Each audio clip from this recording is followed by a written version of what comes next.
Hello everybody. Well, this is Sunday. Yesterday was the day when I did the 3 dye baths. And the day before that was when I did, I think, the previous video. So we're piling them on top of each other. Today I'm going to take all this fiber and yarn out of these 3 baths and see how they turned out. I'm excited about the avocado. I am not very certain about the other 2, to be honest. So let's see what we get. Could be just gray. Okay, I'm going to start with the rosemary. I'm going to just pull it out and let it drain into the sink a bit. This is kind of clean fiber. I want to treat it very gently. I'm not going to run any water on it. Because it's wool, I'm not going to rinse it out or anything. I do want to press it just a little bit. Boy, it smells like rosemary. The sunlight is shining on it.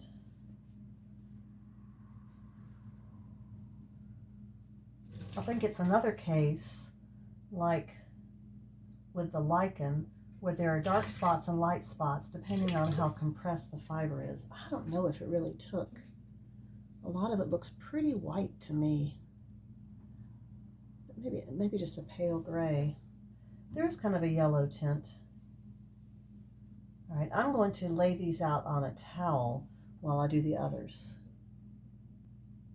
Now we'll look at that more in a second. I'm going to pull them all out before we look at them in detail.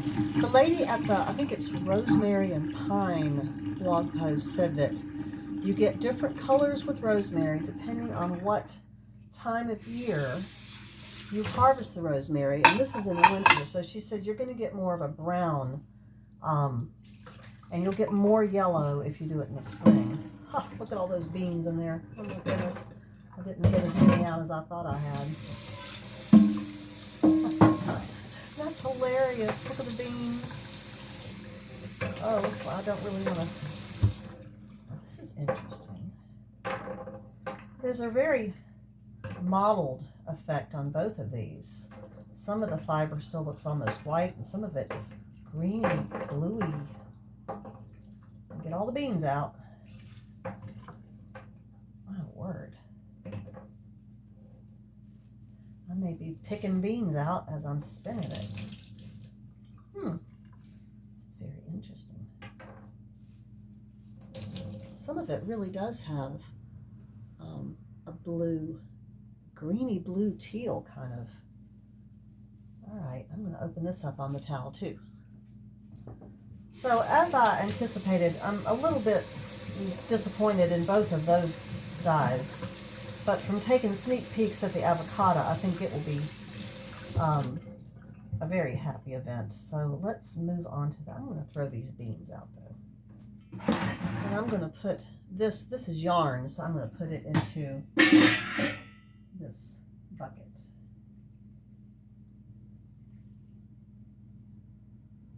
Yeah.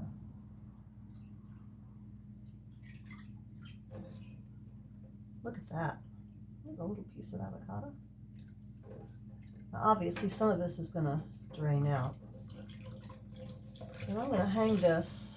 I'm going to squeeze out some of it gently. Again, you don't want to felt your wool. But I'm going to hang this on a coat hanger above my washing machine so it can drain into my washer. So there's one of the hanks.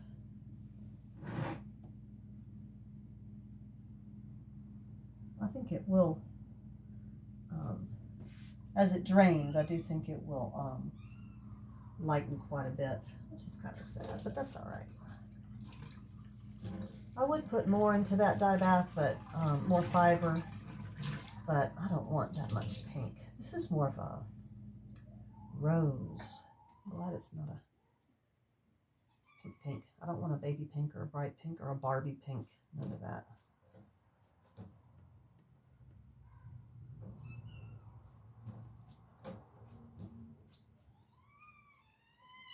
The screaming you hear in the background is Lucy, who's probably being licked and alternately bitten by Leo. Now there's what that's looking like. Isn't that pretty? I know the light's not the best right there.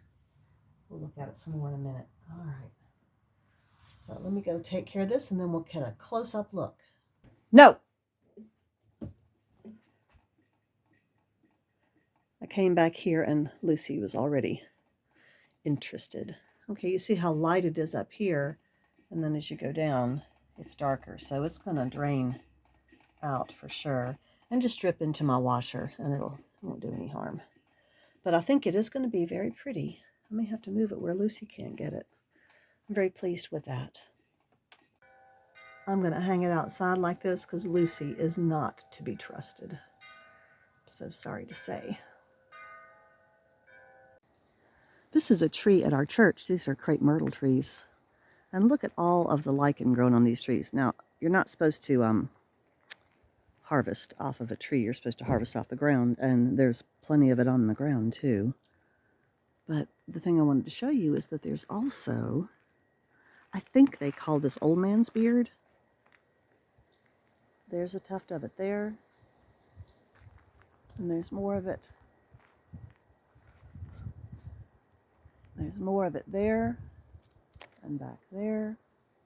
So that's quite exciting. You don't see as much of it. Oh, there's some on the ground back there. There's plenty on the ground. Actually, I've got so much on the ground at my house, I don't really need any from here, but I might take that old man's beard off the ground back there and take it home. It's right there. This is my little collection of lichen that I've been picking up from my yard. We had a rainstorm the other day, and a good bit of this just blew down. Some of it really is not even attached to the wood anymore. This was all under our pine trees. And then I have another good-sized pot down here. Now those right there are the cute ones I got from the church. But this is the other hairy looking one I got from my yard, and it's a totally different one. So now we're going to look at some other plants. I have another weed that grows in my yard that I've wanted to identify. I've been hoping it was calendula, but I don't think it is. Here's a good example. Right here. It's a rosette of leaves, but it's got that white spine in the middle.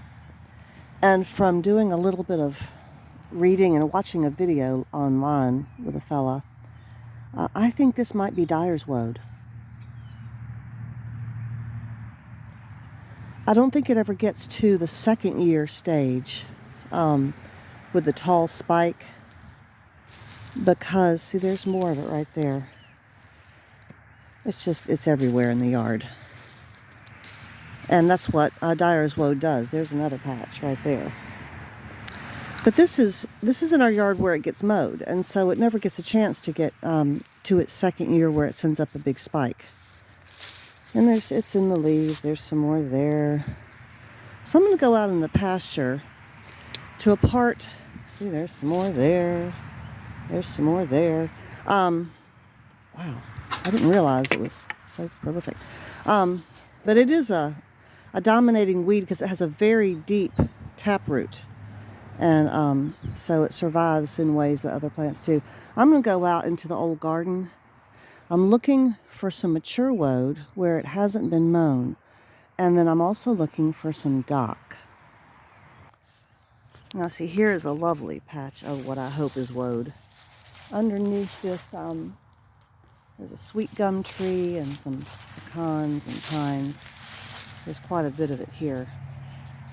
I don't know what color it's going to give me in the winter time. A lot of plants, the dyeing effect. See, there's some more lichen down there. Goodness me. Look at all that. I'd like to try just a small dye bath with a little bit of wool and see if it's blue, then it would be woad. Now these are old garden beds. You can see where the beds are. They're lined, so we can't mow in them, and so they've grown for the last 3 years. Adam can mow in the aisles here in the middle, but he can't mow those beds. So the plants there, the weeds there, have been allowed to get to maturity But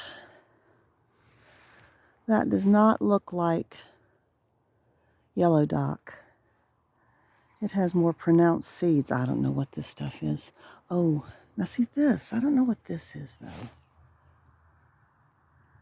It looks different. But all the seed heads have opened. Although in winter, I just don't think that these dye plants give their brightest hues. So I really think I'll wait till spring.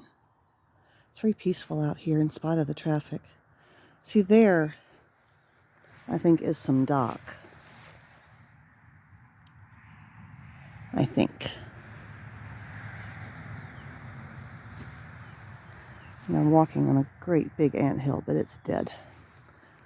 All right, well, I may look around here some more.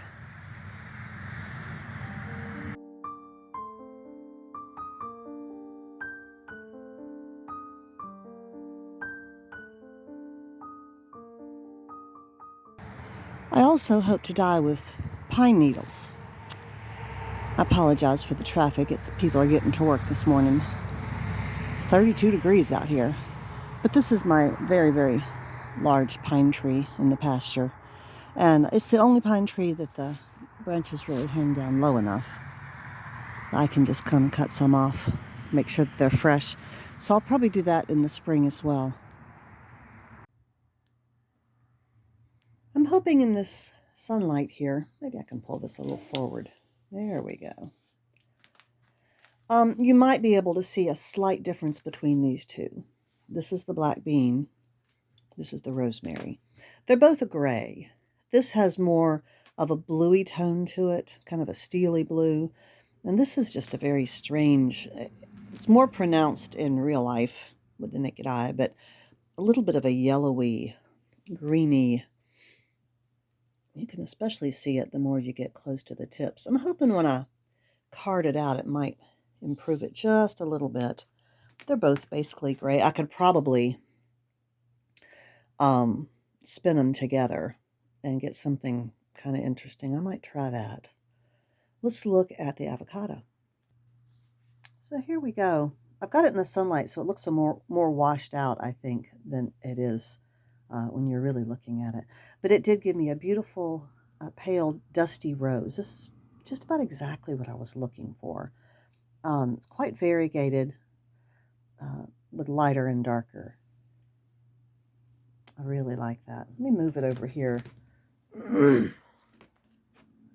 Different location. That's a little bit better. So I got 2 hanks of this. That's just lovely. Now we got to figure out what we're going to do with it. I don't know.